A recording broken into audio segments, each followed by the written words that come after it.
Arming nuclear warhead. Kiss your asses goodbye.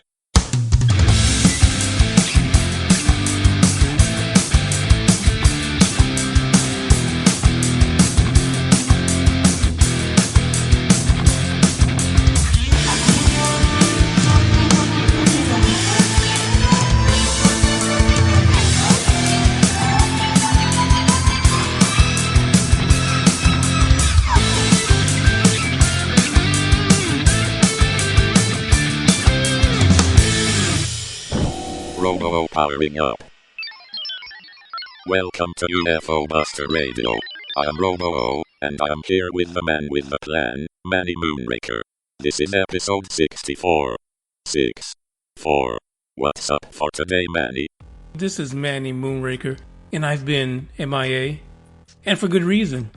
Now, while I'm not at liberty to discuss or disclose the reasons for my absence on the podcast, I do want to say that I've given thought to how can I relay this to you, the listener, the blue-collar person who has interest in ufology, UFOs, aliens, abductions, experiencers, all of those. How could I explain to you the reason why I've been missing?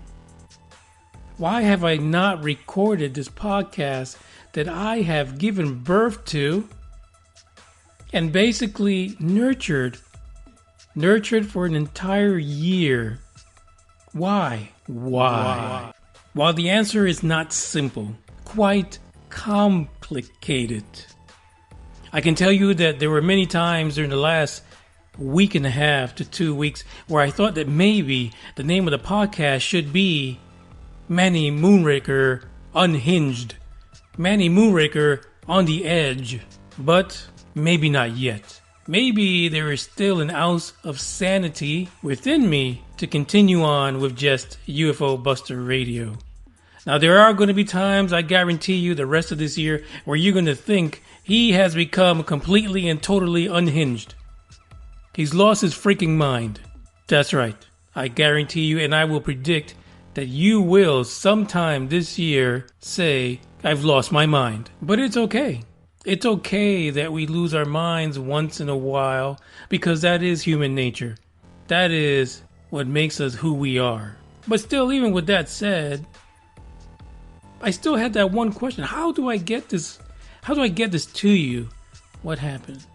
How can I explain to you what the mindset was of the Moonraker? And so before we get into our UFO topic for today, let me just give you an analogy. Let's start there. Say one day you get up and you're in your Sunday best. You're wearing that suit or that dress that it speaks je ne sais quoi. It is the suit, the one that turns heads whenever you wear it.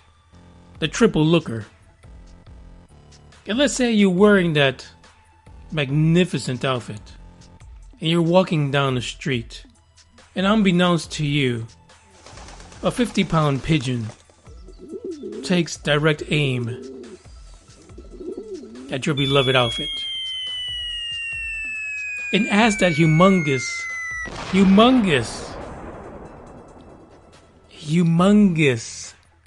slime of pigeon excrement splashes all over your outfit, you stand there for a second in disbelief. And while you're standing there, fussing, angry,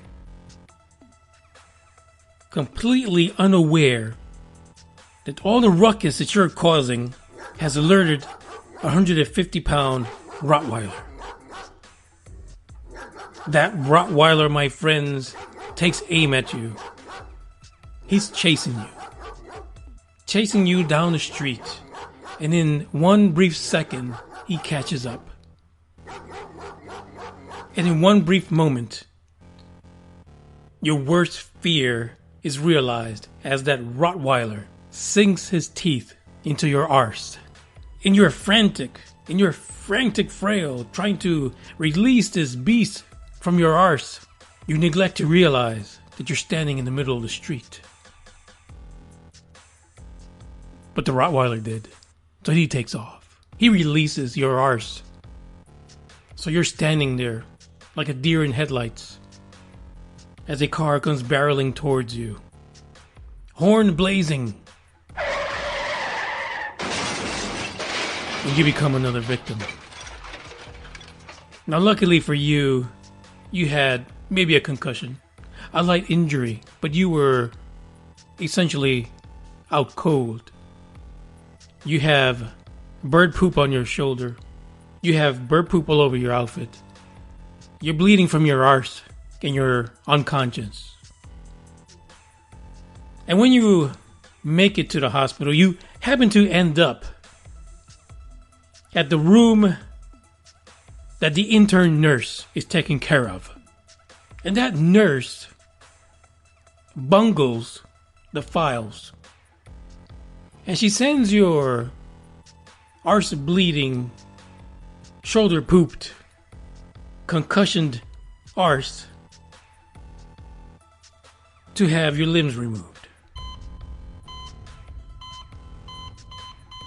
Ladies and gentlemen, that would be an analogy of what the Moonraker life has been like in the last 8 or so days.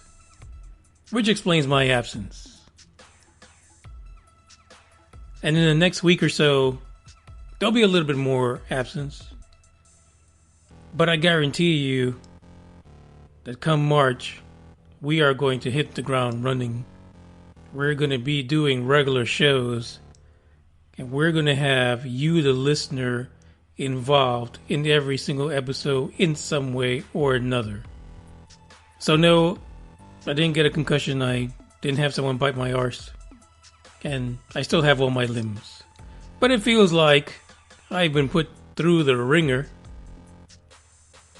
But in all that time, all I can think about is I've got to do my show. You can't let life distract you from what is your primary curiosity, from what you know to be the unknown. And isn't that really what happens? We get completely distracted by life. Life is built to keep you busy. Life is built to keep you hooked. You don't have time for the nuances of a gray, the nuances of reptilians, or TR3B. So what we do is that we tune to the quick hit. We tune to Security Team 10. Third Phase of Moon. And all those other shows that so many people say they are the single most prevalent forms of hoaxes on the internet. The most prevalent forms of misinformation on YouTube, which garner millions and millions of views. And meanwhile, you and I, the blue-collar people, trying to really take in the UFO perspective, we don't get that kind of attention. Because a lot of times, we're too busy. We're too busy in life. We don't sit there day after day coming up with hoaxes, with fake stuff. Stuff to get clicks. And to be honest, that's where we're going to start this show. And before I do that, I want to thank every single person that reached out to me during the last few days, wondering where in the hell is Manny Moonraker? Well, folks, I've been here just a little bit involved in personal business. Not any personal business. I said business. Not any personal business that I am proud of. Not any personal business that I would like to share in any way that would really paint a real good picture of what my life is about. But however, the one thing that people know about me is that I'm resilient. And when I come out of situations that are challenging, at the end of the day, it's not good for the other guy. Not now, not ever. So, Robo-O, let's get started. Time to get radical. So one thing I did recently is that I wrote an article on UFO Buster Radio.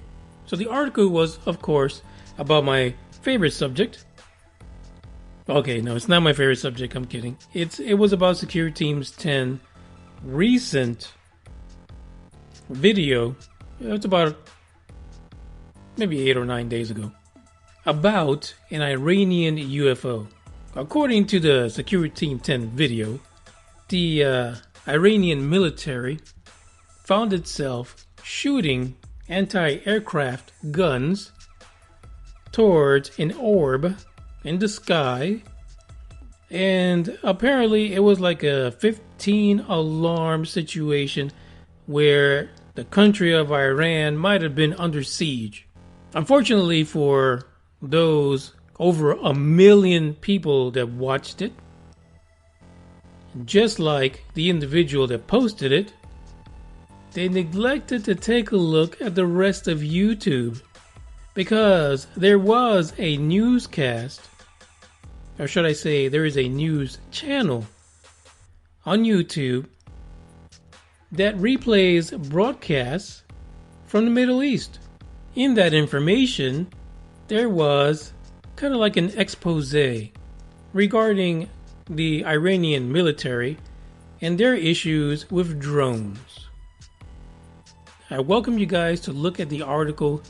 I have the comparison links to the Security Team 10 and the Iranian video, the initial news broadcast.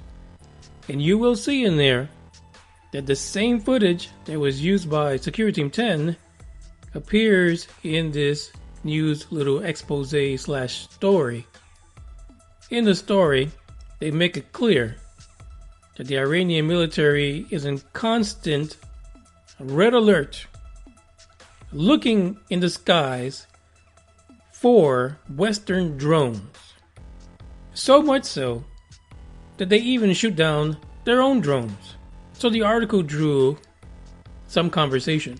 Some of the conversation, of course, had to do with the fact that many people out there really think that Security Team 10 really is about clickbaiting and basically pulling out that good old hoax on those that really want to get down to the bottom of ufology.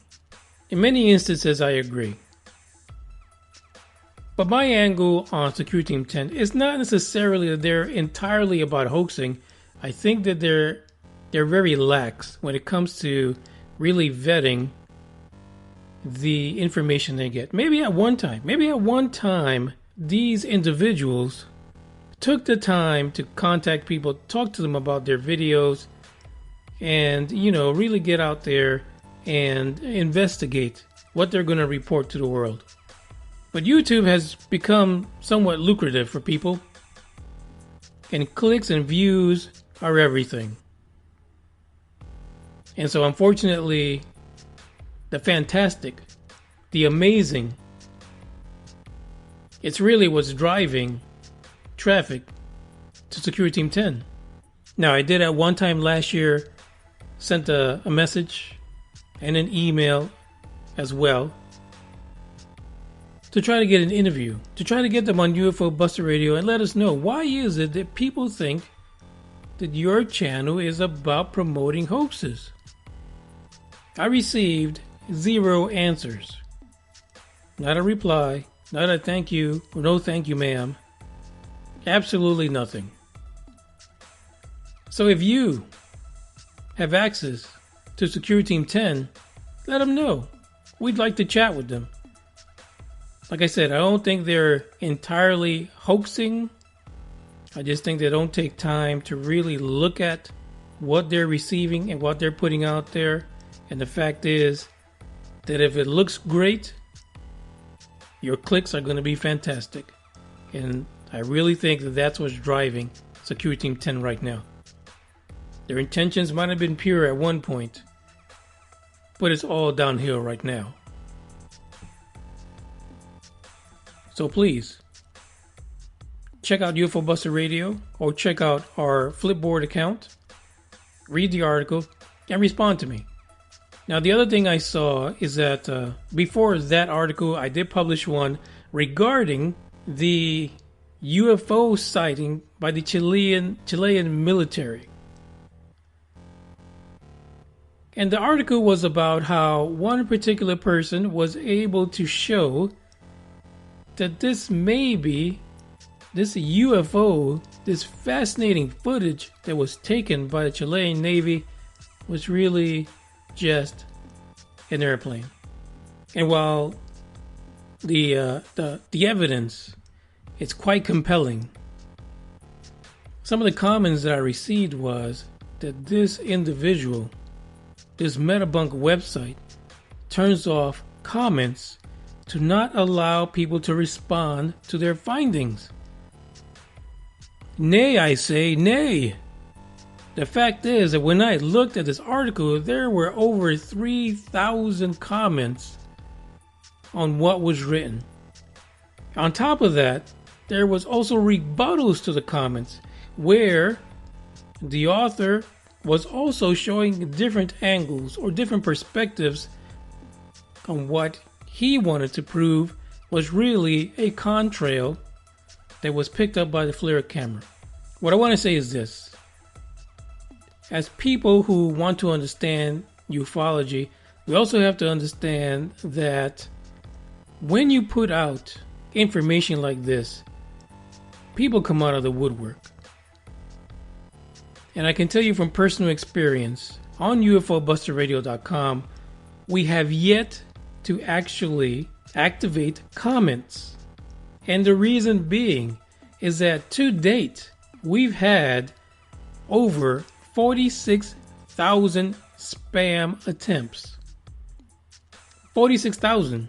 Now mind you, this counter was not put on the website until just recently, about 3 months ago. 46,000. So when you write something that brings people by the hordes, whether with you or against you, you also get the no good nicks. The ones that are really there to ride your coattails and promote spam. And so I can see that. I can see individuals involved with debunking UFOs, as well as individuals who are out searching, who are out posting information about UFOs and ufology. I can see them turning off comments because it's really hard for websites to filter these out, and they tend to be more of a nuisance. And once you go through and you have like 200-300 posts in between real posts, it becomes useless. You just cannot filter through all those spam posts. But I'm sure it's something that everybody works on. I know we're working on that for UFOBusterRadio.com. We really want to get that feedback. But with that said, we get feedback through other channels. We get Twitter, we get Facebook, we get Flipboard, we get Instagram. So there's other ways for everyone to interact with us, and I appreciate every single message I get. I especially appreciate those that send information about people to interview, just like I appreciate every single guest we've had and the ones we'll have in the future. So now, there is a segment that I wanted to add to every single broadcast, and that is MUFON sightings. And this is important because from time to time, we hear about Joe Blow, Jenny Black, who reports a UFO. But yet that reporting does not go mainstream. But we have a database, a significant database, a humongous database that is filled with UFO reports.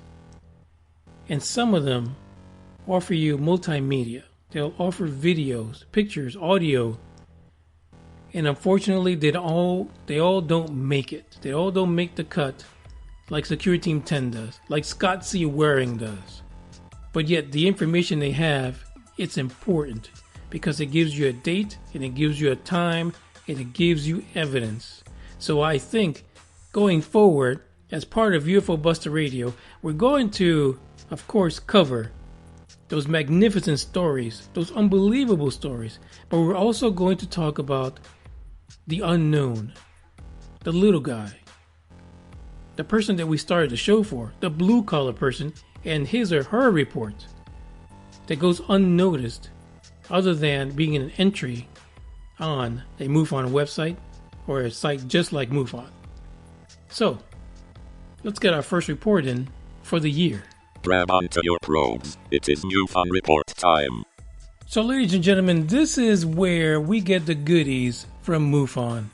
And for many years, I can say for many years, I neglected the wealth of information found within the databases of MUFON. And some of you have also. But let me tell you, when you look at some of the videos that are posted by people like the security team, a lot of them are hailing from MUFON. As a matter of fact, the Iran video was a clip, according to them, that was first posted on MUFON. But if you read my article, there was some funky, funny business about the dates included in the report and when the actual sighting happened, which leads many to believe that that MUFON post was a fake. But I digress. Let's check out MUFON case 81872, submitted February 2nd. The day of this recording. The date of the event was February 1st. Minneapolis, USA. Fridley is the city. And on the description, we have quite the event. But like I said earlier, the wealth about MUFON is that individuals will now post media. And this particular report actually has 2 videos.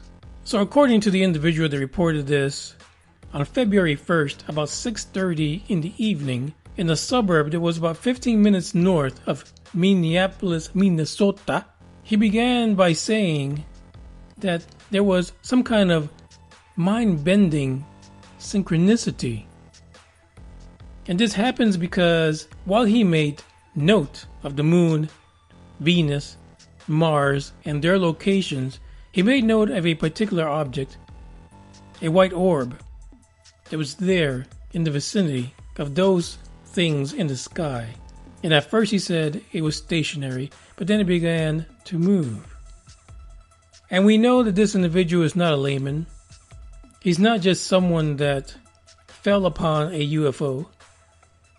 Because in his post, he actually states that the incident that happened to him reminded him of the Chilean Navy UFO video. He said to a person that was with him that the best thing about having someone that's not a layman is that he knows if you pull out your cell phone, your video is going to be SHIT. So he did the next best thing. He ran in and got his Sony Handycam. And that is how we have the videos right now on this report. I invite you to look at it because it is, as he described, a white orb. There are no flashing lights. And of course, as most people would say, that would tell you that it's not a conventional aircraft. Because it doesn't have all the lights, all the pretty blinking colorful lights that are regulated by the federal government. In fact, if you think about it, our little personal drones have the same little flashy pretty lights as well. But from the distance, apparently, this definitely was not a drone either. Even grabbing the Handycam, he does make note that the camera itself did not do justice to the sighting because with the naked eye, he says the surface of this object was so shiny and a perfectly solid round object. It made no sound, but he said many times it would sway from left to right. And recently, I came across another video thanks to James, a tinfoil hat winner. by an individual that I'm hoping to get on the show in the future. Because in his description, it is eerily similar to what this gentleman is reporting. In addition to the light white orb, he says there was another orb that came into the frame on the second clip. So apparently UFOs don't like cruising alone. They really need to have some company. Someone to hold their hand. Maybe it's a baby drone that it spits out to get some real action on the humans below. But this is what I'm bringing going forward, and that is these MUFON reports, because they are a wealth of information. Like I said, just check out this report, look at the videos, and give MUFON a try. I know I am, and I'm going to bring these stories to you, especially if they have media that we can look at, we can learn from. And even in this video, if you look at it, this individual used a Sony Handycam. And when you see the quality of the video, and mind you, this was late in the evening, you see why it has been amazingly difficult for anyone to identify UFOs. So Robo-O, let them know how they can stay in touch with UFO Buster Radio. Don't forget to visit us at ufobusterradio.com, Instagram, Twitter, and on Facebook. Thanks, Robo-O. So with that said, thank you guys for listening. We will become more consistent in the very near future. I apologize for my absence. But we're going to take, as I said an episode or two ago, we are going to take ufology by storm one way or another, and I'm still looking forward to putting together a group of individuals, whether you're in the UK, Europe, Australia, China, Japan, it doesn't matter.